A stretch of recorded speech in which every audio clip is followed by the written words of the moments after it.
Bismillahirrahmanirrahim. Wassalatu wassalamu ala ashrafil mursalin.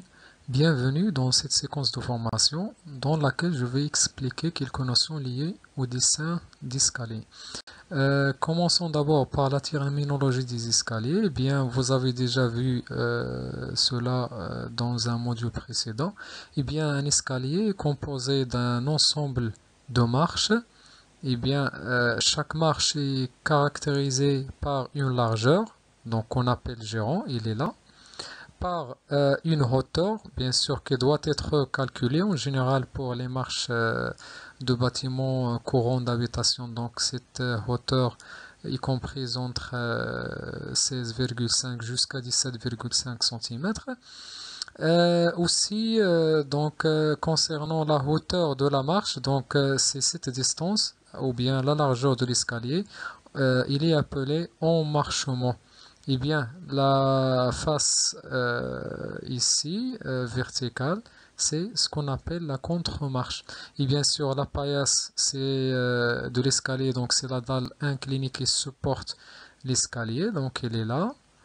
Et on parle aussi d'une volée. Une volée, c'est tout simplement un ensemble de marches comprises entre deux paliers successifs. Exemple ici, il s'agit ici d'un escalier avec deux volets. Et là, d'un escalier avec une seule volée. Aussi, on représente au niveau des escaliers, au niveau des dessins, une ligne au milieu de l'escalier avec une flèche qui indique le sens de montée au niveau de l'escalier. Donc, il est appelé ligne de foulée. Donc, ligne de foulée. Bien sûr, on distingue en général plusieurs types d'escaliers. Donc, les plus courants, ce sont les escaliers à marche droite. Ça veut dire des escaliers tout simplement avec des marches rectangulaires identiques. Eh bien, ce type d'escalier peut être soit un escalier avec une seule volée, un escalier avec deux volets parallèles, ou bien un escalier avec deux volets perpendiculaires, bien sûr avec un palier de repos ici. Et bien, concernant donc le calcul, vous avez déjà vu ces relations, donc les relations de Blondel qui permettent le calcul des escaliers. Donc c'est déjà vu. Ce qui nous intéresse, nous, c'est la représentation des escaliers au niveau du dessin. Donc commençons par les coupes verticales. Eh bien, si par exemple je considère ici une coupe CC, donc il s'agit d'une coupe verticale que j'ai effectuée, donc le repérage de la coupe est ici au niveau du plan.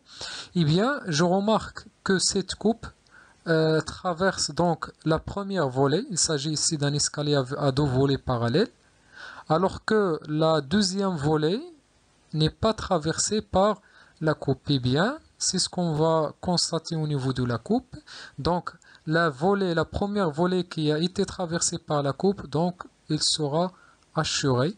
Bien sûr, vous remarquez ici, en passant de la gauche vers la droite, et donc, on est dans le sens de montée.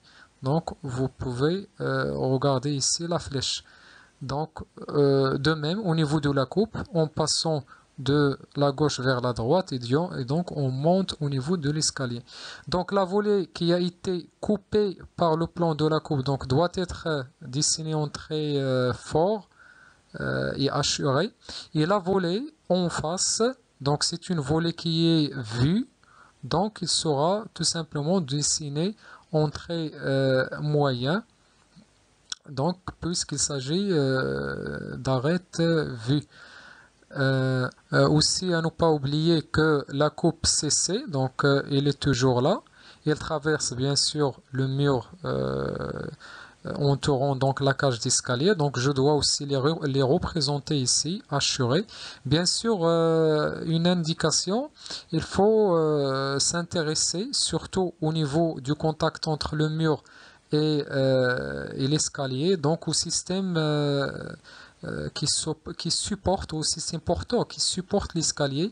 Il peut s'agir par exemple ici au niveau de l'étage, donc on peut avoir soit ici une poutre sur laquelle repose un voile, On peut même avoir ici au niveau du rez-de-chaussée un voile, donc sur laquelle va reposer donc la paillasse de l'escalier, ou même parfois on peut avoir sur toute la hauteur du bâtiment un voile, en général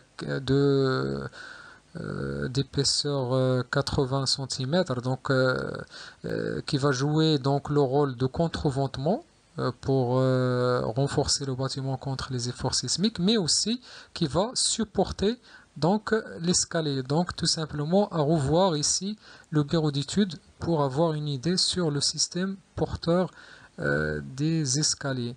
Concernant cette fois-ci la représentation sur les plans, eh bien sûr, ici donc c'est déjà dit, le sens de montée donc doit être indiqué sur la ligne de foulée par une flèche. Les marches ici sont numérotées suivant le sens de montée. Donc toujours la première marche, c'est la marche au niveau du palier de départ et la dernière marche, c'est la marche au niveau du palier d'arrivée. Eh bien, on considère ici deux cas.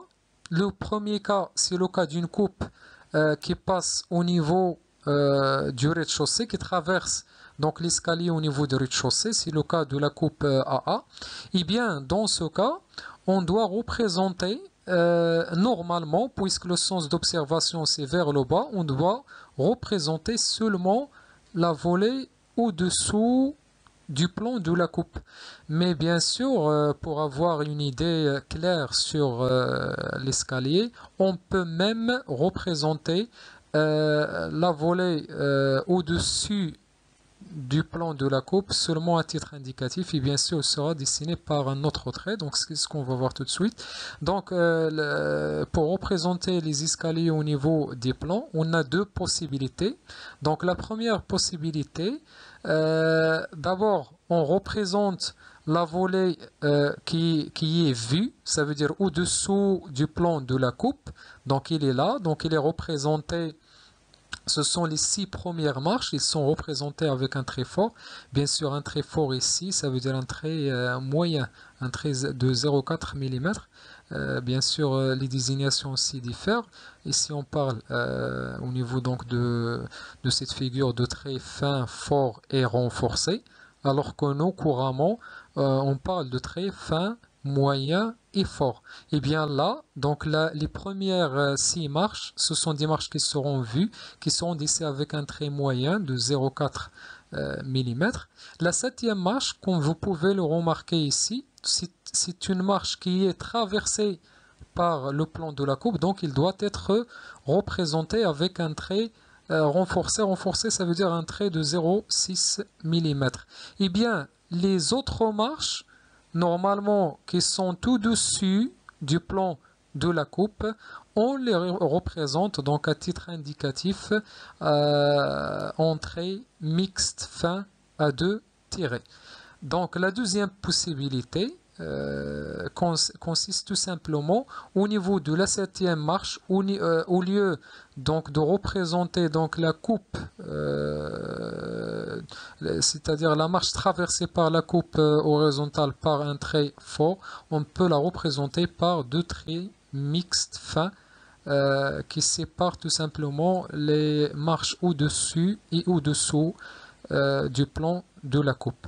Le deuxième cas, c'est le cas d'une coupe réalisée au niveau de l'étage. Et bien ici, on aura une différence. La différence, c'est tout simplement au niveau de la coupe BB. Donc on va donc représenter la volée traversée par la coupe horizontale, mais on aura aussi en bas la volée du rez-de-chaussée, donc arrivant à l'étage, qui sera aussi vue au niveau de la coupe BB. Donc ici, on va représenter toujours de la même façon. Donc pour les 6 premières marches de l'étage, donc là si j'appelle ici la volée 1, et bien ici j'ai les marches de la volée 1. Donc ces marches seront coupées, donc ils seront représentés en trait fin.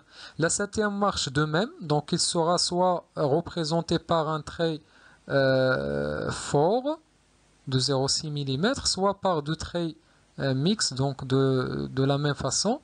Et la différence ici, c'est que la deuxième volée ici n'est pas la volée au-dessus du plan de la coupe, mais c'est la volée inférieure qui est ici. Donc je vais l'appeler la volée 2.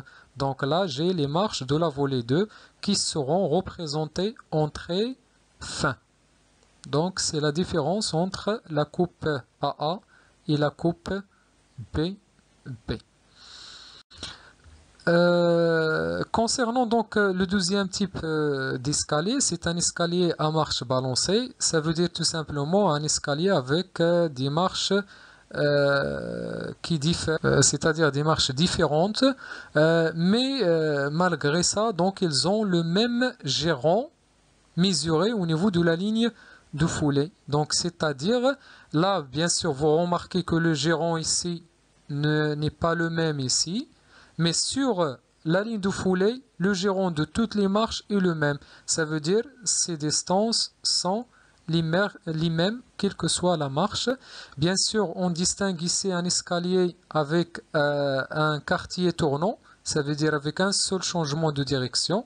Et là, un escalier avec deux quartiers tournants. Ça veut dire avec deux changements finalement de direction. Eh bien, vous avez déjà vu comment dessiner donc les marches balancées. Donc, on le fait à l'aide d'une herse. Donc, c'est déjà vu. Ce qui nous intéresse, c'est la représentation sur les plans. Eh bien, là, vous remarquez qu'ici, de la même façon, donc les escaliers à marche balancée sont représentés de la même façon. Vous remarquez ici qu'on représente les 6 premières marches donc en trait fin. Donc il s'agit ici de rez-de-chaussée, en trait moyen plutôt, il s'agit du rez-de-chaussée. La 7e marche est représentée en trait fort. Et bien, si vous remarquez ici, j'ai un vissé au-dessous de l'escalier. Bon, sur ce plan, eh bien, j'ai pas une bonne visibilité sur la continuité de l'escalier.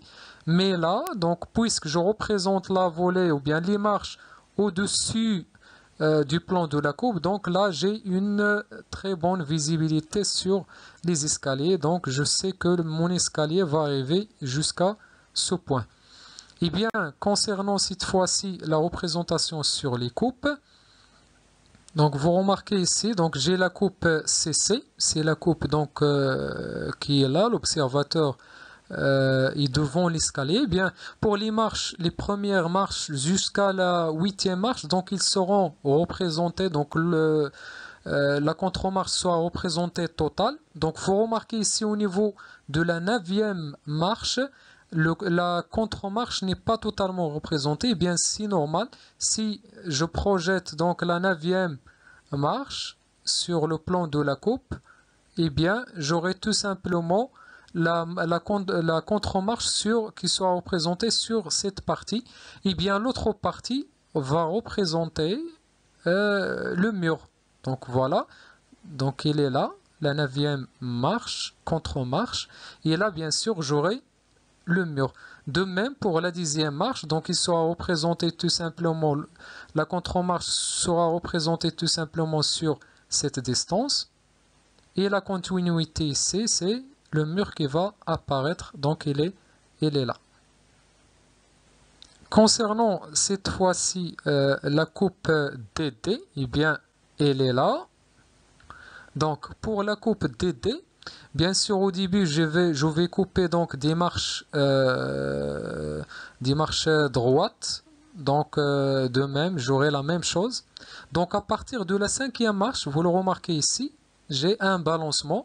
Et donc, pour déterminer la partie de la contre-marche qui sera visible, je vais tout simplement projeter sur le plan de la coupe. Et bien, j'aurai tout simplement cette partie, une petite partie qui sera visible au niveau de la contre-marche, la 5e contre-marche. Et bien, pour par exemple la 7e contre-marche, et bien, j'aurai cette partie, je vais projeter toujours sur le plan de la coupe, j'aurai donc cette partie de la contre-marche qui sera visible, et bien, il est là, etc. Et lorsque l'observateur arrive ici, eh bien, je vais voir devant moi la contre-marche complète, donc la totalité des contre-marches des autres marche bien sûr en face. Eh bien, donc c'est tout ce qui concerne le dessin des escaliers. La prochaine séance sera consacrée aux normes de dessin des plans de coffrage. Merci pour votre attention.